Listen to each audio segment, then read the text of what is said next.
FIR કરવાની હતી તો પોલીસ તે દિવસે સાંજે ઊંઘી ગયેલી. કરી દેવું જોઈએ ને એ લોકોએ. તો 7 દિવસ પછી એફઆઈઆર કરી. નહીં તો રાજપાડીના એફઆઈઆરમાં તો 13 જણના નામ જોગ ને બીજા 70 જણ.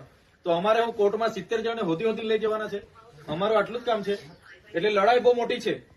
આપણે આગળ ભીલ પ્રદેશ મુક્તિ મોરચાની રચના કરી છે. કોઈ રાજકીય પાર્ટી નથી. હમણાં અમારા વિસ્તારમાં ભાજપ વાળા એવું છોટા ઉદેપુરમાં બધું કે આ તો ભીલ પ્રદેશ મુક્તિ મોરચા બનાવ્યું છે, બીજી પાર્ટી બનાવી કાઢી છે, હવે આમ આદમીમાંથી નહીં લડે આમાંથી લડશે. એવું નથી લા ભાઈ. આ સંગઠન છે સામાજિક વિચારધારાનું. રાજ્ય અલગ માંગીએ એમાં કાં અમે ખોટું ગુનો કરીએ? અમે એમાં શું નક્સલી થઈ ગયા? આજે 28 રાજ્ય બન્યા છે, 29મું રાજ્ય બને. આજે ભરૂચમાંથી 1997માં નર્મદા છૂટું પડ્યું તો અમને બધાને ફાયદો થયો, સરકારને પણ વહીવટ કરવાનો ફાયદો થયો. આજે વડોદરામાંથી છોટાઉદેપુર છૂટું પડ્યું છે તો છોટાઉદેપુર વાળાને બી ફાયદો થયો અને વડોદરા વાળાને બી ફાયદો થયો. તો એવી રીતના અલગ રાજ્ય પડે એમાં તો ક્યાં કોઈને વાંધો વધે. તો એ વિચારધારા આપણે લાવવી પડશે. સરકારને એવું છે કે આ અલગ રાજ્ય માંગશે એટલે આ લોકો આપણો નર્મદા ડેમ પણ એ લોકો માંગી લેશે. અમારા રાજ્યમાં આવે છે વહીવટ જ અમે લઈ લેવા. બરાબર છે.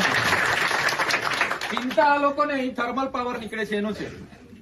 થર્મલ પાવર માંથી વીજળી ઉત્પન્ન થાય છે, આ પાણી ઉત્પન્ન થાય છે, અહીંયા રેતી નીકળે છે, લિગ્નાઇટ નીકળે છે, અહીંયા યુરેનિયમ નીકળે છે, અહીંયા લાકડું છે, જમીનો છે, એના પરનો કબજો છીનવાનો છે. એટલે લડાઈ નાની સુની કોઈના મગજમાં હશે કે આ તો લડી લઈને જિંદાબાદ મુર્દાબાદ આવેદન આપી આવે, નિવેદન આપી આવે, ચાલો જતા રહી, એવું નથી. તમે બધા ક્રાંતિકારી લોકો છો. આ ચૈતરભાઈ બોલે છે, તમે લખી રાખજો આજની તારીખે 17/12/2024 નોટમાં લખી રાખજો. આવનારા દિવસોમાં જો ગુજરાતમાં પરિવર્તન જો લાવવું પડશે તો અહીંયા બેઠેલા આપણે બધા લાગશું ને તો પરિવર્તન આવવાનું છે. બીજો કોઈ પરિવર્તન લાવવા વાળો નથી. શરૂઆત આપણે કરી દેવી પડશે. તમારા મનમાં કોઈ સંકોચ હોય કે યાર આટલો નાનો માણસ, મારે ત્યાં તો ભાજપનો બહુ મોટો નેતા ગામમાં રહે છે, એની સામે કેમ પડવું? નહીં, પડવું પડે. એ ભાજપનો મોટો નેતા હશે ને પૈસાનો જોર હશે ને એની સામે પડવું પડે. તમારી સંકુચિતા માનસિકતા કાઢી નાખો. બરાબર છે. આ તમારી સામે જીવતો જાગતો દાખલો છે. આટલા નાના ગામમાંથી વિધાનસભા લડ્યા તો લોકોએ સહકાર આપ્યો, ધારાસભ્ય બનાવ્યા. લોકસભા આપણે લડ્યા, બધાના મગજમાં હતું કે આ તો શું છે, આમ આદમી પાર્ટી ચાલે નહીં. વિધાનસભામાં બધા લોકો લડ્યા, આટલા બધા જ લડ્યા ને તમે. 50,000, 48,000, 45,000 મત આપણને લોકો આપ્યા છે. લોકસભામાં બી આપણે લડ્યા. પૈસો, પાવર ને દારૂ ને કેવું હતું એ લોકોનું. એક ઘરે મીટિંગ કરી એટલે પોલીસ પહોંચી જાય ને સાંજે, એનું સર્વે કરે ભાઈ કેટલા જણ નોકરી કરે છે, એને બદલી કરો, શું ધંધો કરે છે, એનું દુકાન બંધ કરો, એની ગાડી રોકો, એના લાયસન્સ માંગો.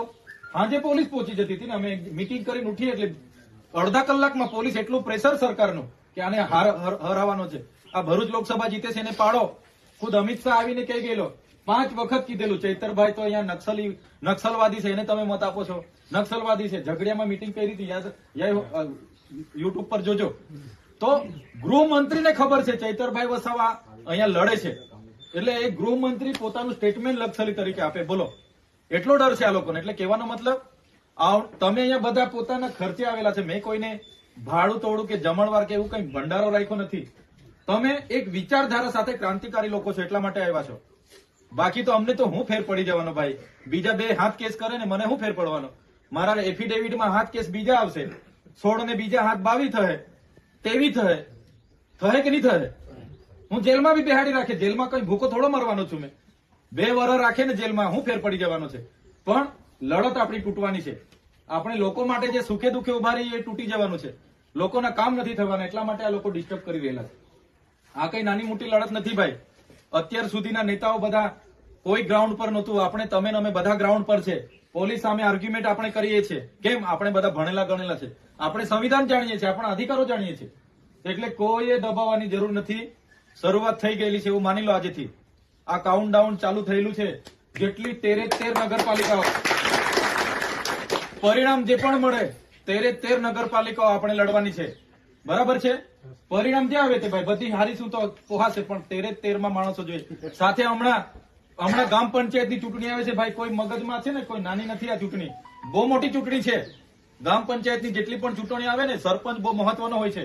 એ સરકારનો સરપંચ છે ને તો પેલા લોકો બારોબાર ઠરાવો માંગી લેશે. રસ્તો કાઢવાનો છે તો આપણો જ સરપંચ છે ને, ઠરાવ લખાઈ લાવો. સરપંચ પાસે આવે ને તો સરકારનું કામ છે, ઉપરથી આદેશ છે, લખ ઠરાવ, પ્રોજેક્ટ આવશે, રોડ આવશે, જમીનો બધી બીજા સરપંચો હોય તો લખીને આપ જ કરશે. આપણો સરપંચ હોય ને તો લખીને નહીં આપે.